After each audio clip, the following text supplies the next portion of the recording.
Good morning and welcome back to Miniature Monday here on Gaming with ADHD, where today we're going to start our review of miniatures that were released as part of the Battletech Mercenaries Kickstarter. And because I was excited about this one, we're going to start with the first Somerset Strikers. Now, this is sort of an interesting pack because it is based off of the Battletech cartoon that came out in the early 1990s. So, all of these mechs are for named characters, and it consists of three variant mechs, so mechs that we've already seen before, but either different poses or slightly different sculpts, and two brand new mechs that have not been seen in the new plastic miniature line from Catalyst Game Labs. So, before we get into it, do make sure you're subscribed to the channel. I try to put out a few videos each week covering all sorts of tabletop gaming content, and I'd love for you to come along and see what we have to share. In addition, there are going to be some affiliate links down below, DriveThruRPG, Amazon as usual, and if you choose to use them, we'd absolutely appreciate it, but you're under no obligation. We're just happy to have you here to check out this video with us. So, with that out of the way, let's go ahead and get started. So, the first one we've got is the Axeman, which in this case is the AXM 2N, and it was piloted by Adam Steiner. Now, the unique thing here is that it features two LRM 15 racks up on the shoulder, which we'll get into why that's kind of a big deal here in a little bit.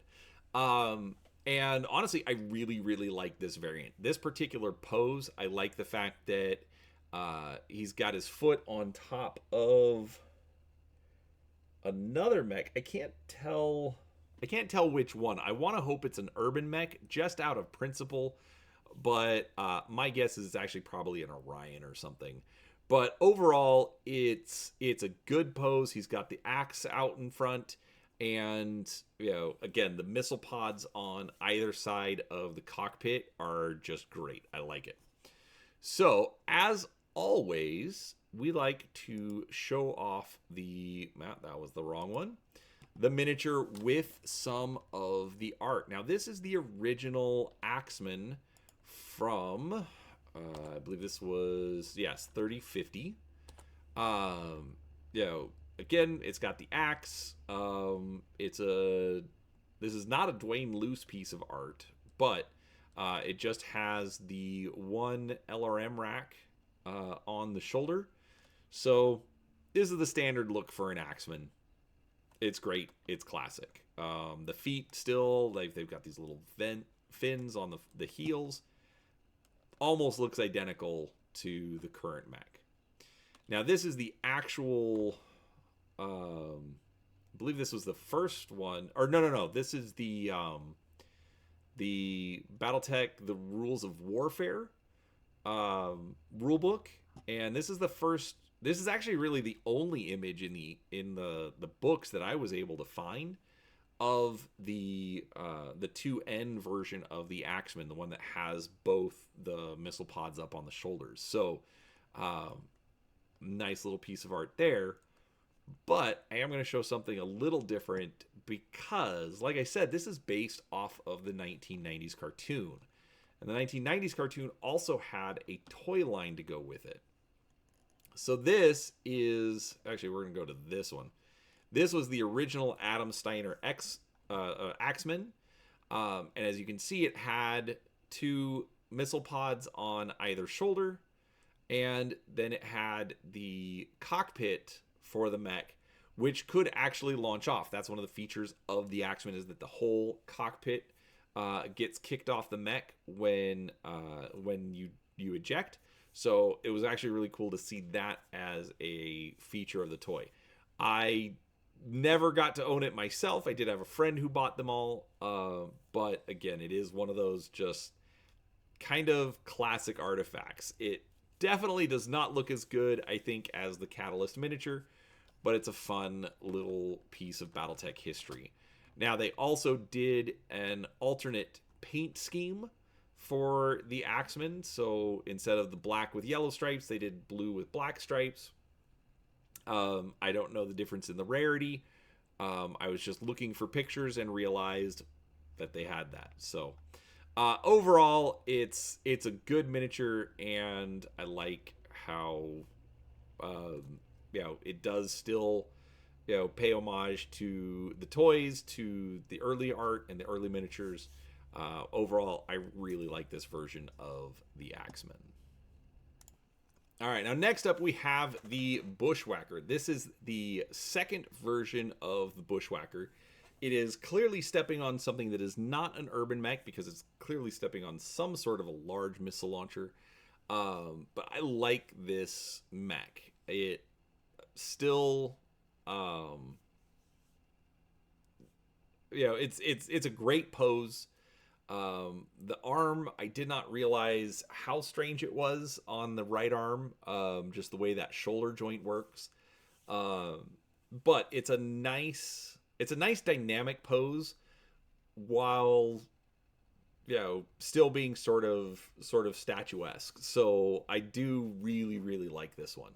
I don't know why, I've always loved the Bushwhacker, just as kind of just this weird design.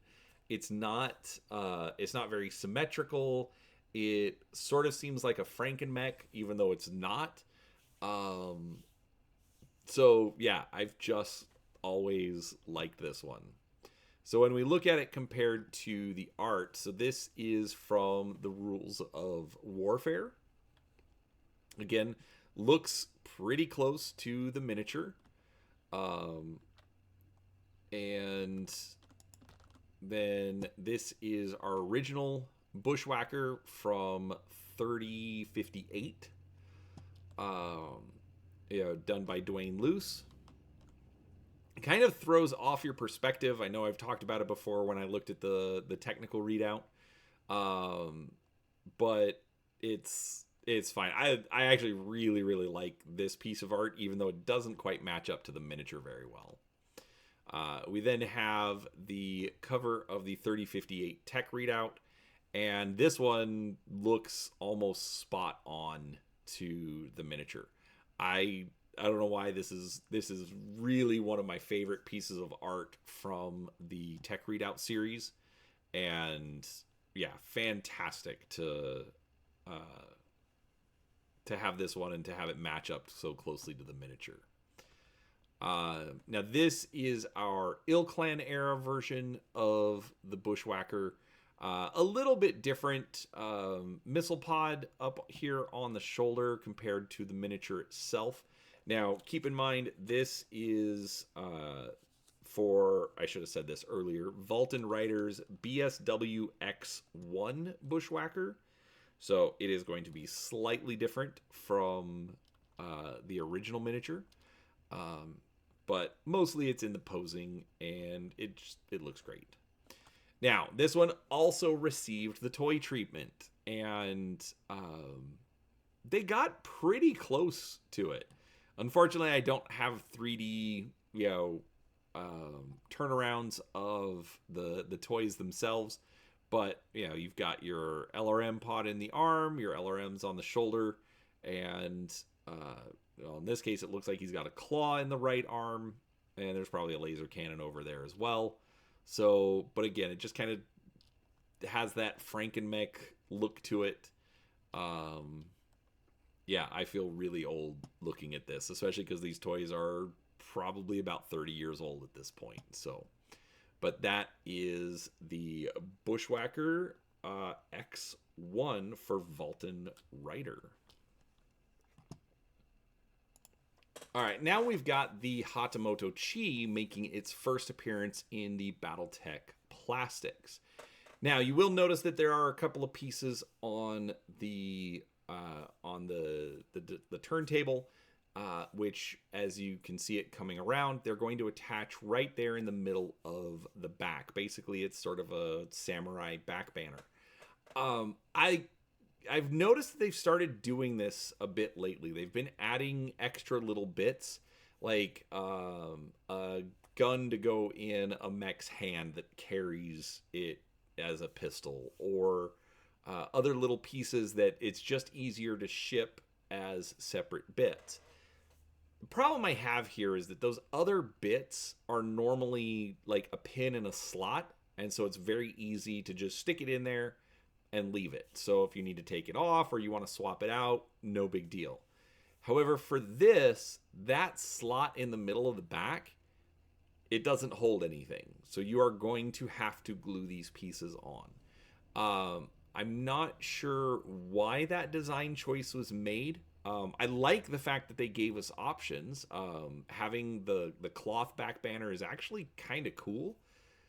But the fact that I have to glue it on, I'm fine. I'm a hobbyist. If you have been around the channel for a while, you know I do painting streams. I'll build, I'll paint, I'll do all of that myself. That's totally fine. But that doesn't mean the average user or player is. We've gone so long just opening the box, taking the mech out, and it's ready to go right away, that for these to not have a at least a friction fit pin and slot is a little disappointing. So, keep that in mind when you buy that. You're going to want to make sure that you've got some glue at the same time, so that way you can choose which banner you're going to put on. But you then also have the problem, you have to choose. I can also foresee more issues in that it is so very small. I don't know how strong, even with glue, that joint is going to be. So I see a lot of problems coming with this. And now that I think about it, I might even just leave the back banner off. I don't know. Especially because with this is one of the 2 new mechs. This has never been in the line before. So, you're also having to purchase, the rest of these mechs, as part of, basically you're having to purchase mechs for all these named characters that you might not want multiples of. In this case, this is the mech of Franklin Sakamoto. And it's the 27T variant of the Hatamoto Chi. So, again, these are just things you're going to have to be aware of. I don't think it's a big deal, but it's something that most Battletech players might not be prepared for. So, keep that in mind. All right, so let's look at some of the art. So originally we have the Hatamoto Chi making its appearance in Tech Readout 3050. So this is the beginning of the clan invasion. Essentially, it's a totem mech for, maybe totem isn't the right word, but it's a Draconis Combine mech. It is, supposed to represent them. That's why it looks like a samurai. Good piece of art for this one. But let's see what we've got next. So the next up this is from the 3050 upgrade. This is a Brent Evans piece of art. Brent, shout out, hello. Not bad. I still don't know why Brent puts checker boxes all over his mechs, but they're on, I think, every single one. But still, good piece of art. I like the little,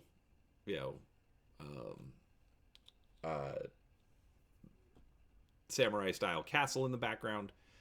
But yeah, pretty good.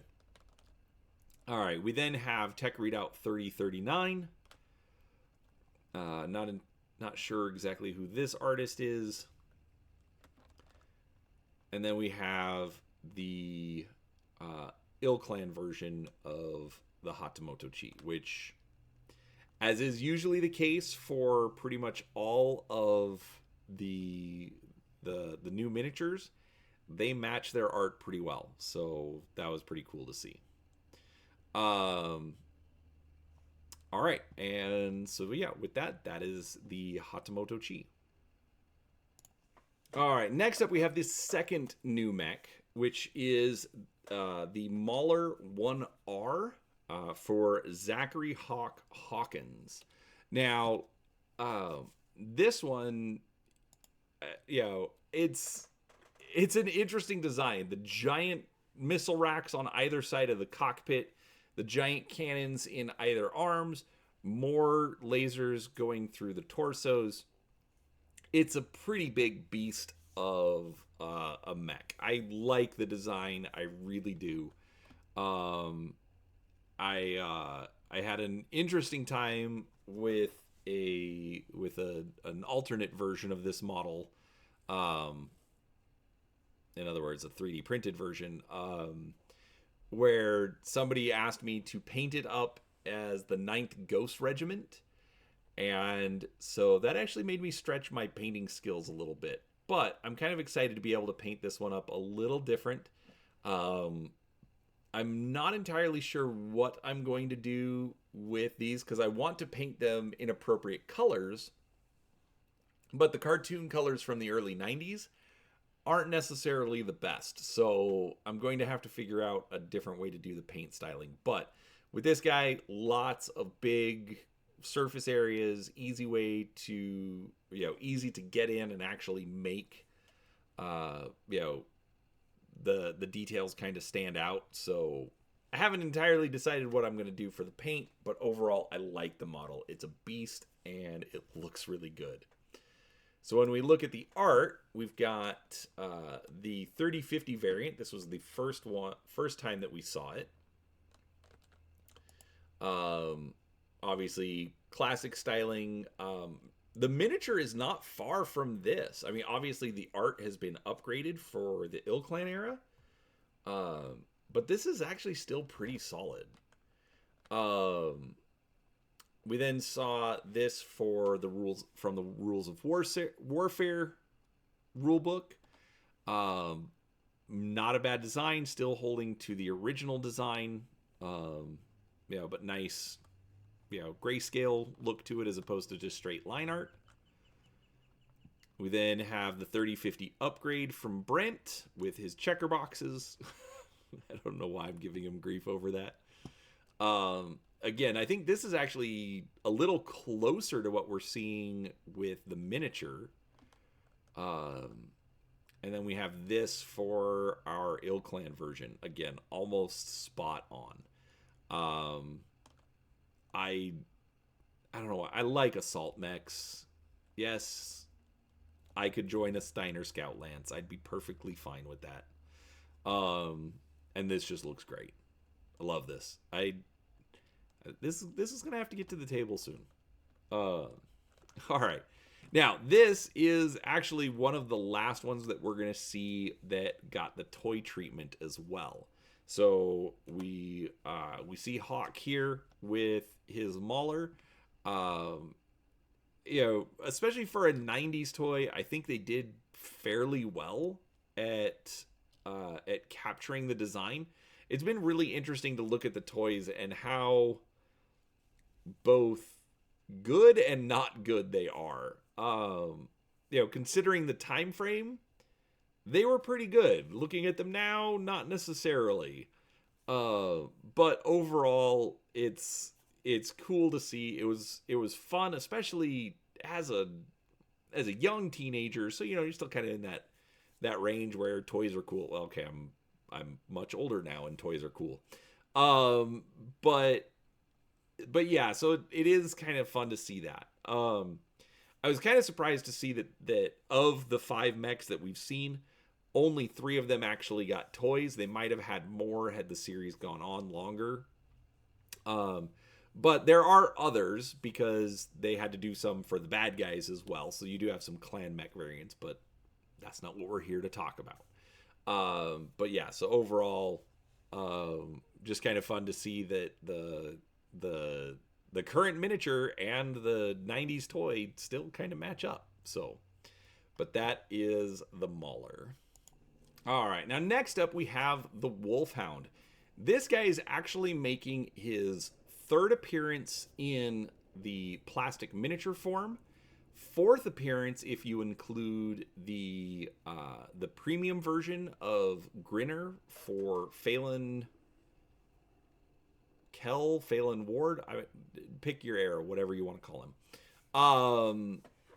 So this is the fourth one that Catalyst has done. Plus, it's been around in other formats for a while as well. I kind of like this one. It looks like it's got some ears coming off of the cockpit. It's definitely a much more different pose. It's very rare that you see a mech kneeling. I know it's possible. I just don't think about it. To me, mechs are always upright on their feet or they're flat on their back. One of the two. So to see it done in a kneeling pose, I actually think is kind of cool because that's a pretty good resculpt. It's not just like a rotate the torso around or put the arms in different poses. I mean, this is almost a brand new miniature, which is still kind of cool. Definitely, I mean, it's a wolfhound. Interesting to see that it's got 4 lasers in the center of its chest instead of 3.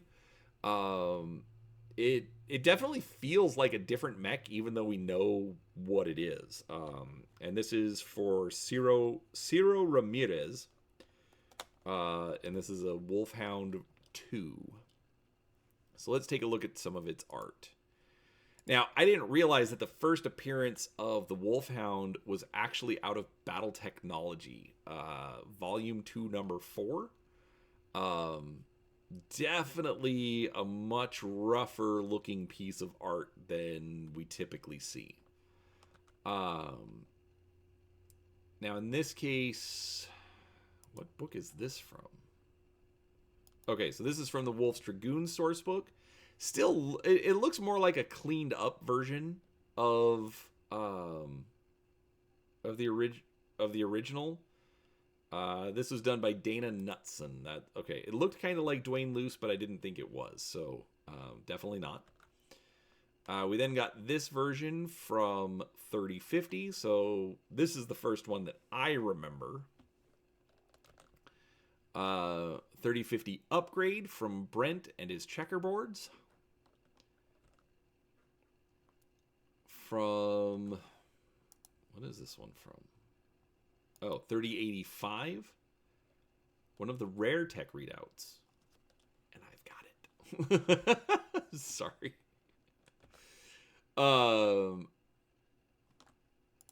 From City Tech second edition. Okay, this one should have been much earlier in the list, but definitely a very different look for the Wolfhound compared to what we normally see.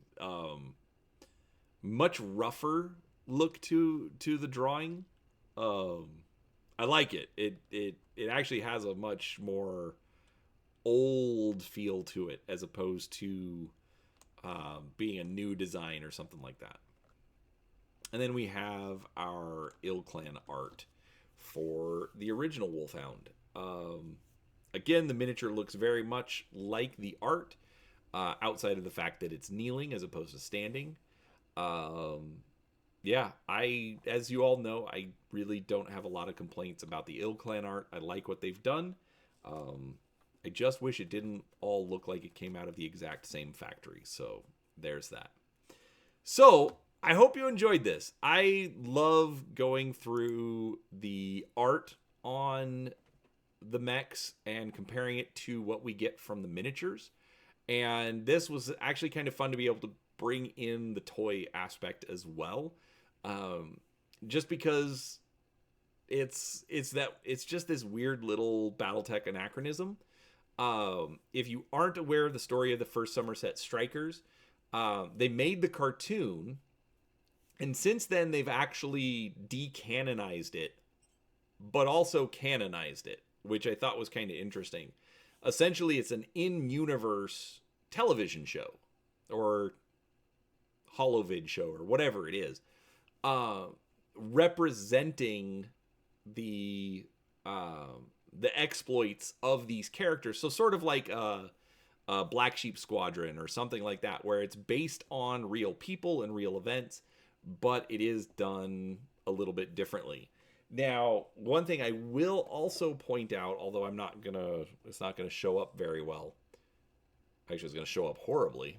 Oh, you know what? Well, no, oh, aha. I can do this. Watch this, folks. All right. There is a little bit of an Easter egg, especially if you know the Battletech cartoon. Actually, let's get this out of the way. So, if you've looked at any of the Battletech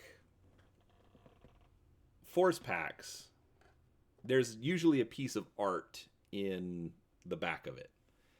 And in this case, they did something a little different. Instead of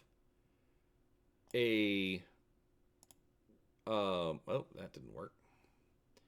Instead of a full color piece of art, you're going to notice that it's sort of like a green line art.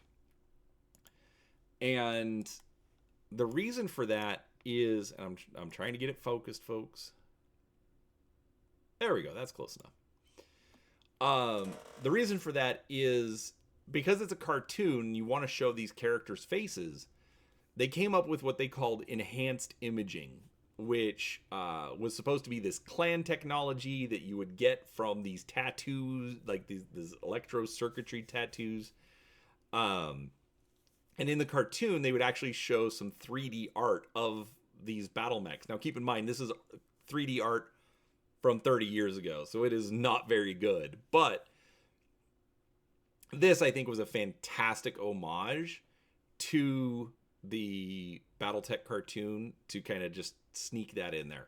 I have to give Catalyst props for doing that. So, with that said, everybody, I hope you enjoyed this as much as I did. I'm excited to get these mechs to the table, but come back later. We'll do that on one of our painting streams, so do make sure you're subscribed so you know when those go live. But otherwise, thank you so much for watching, and we'll talk to you next time.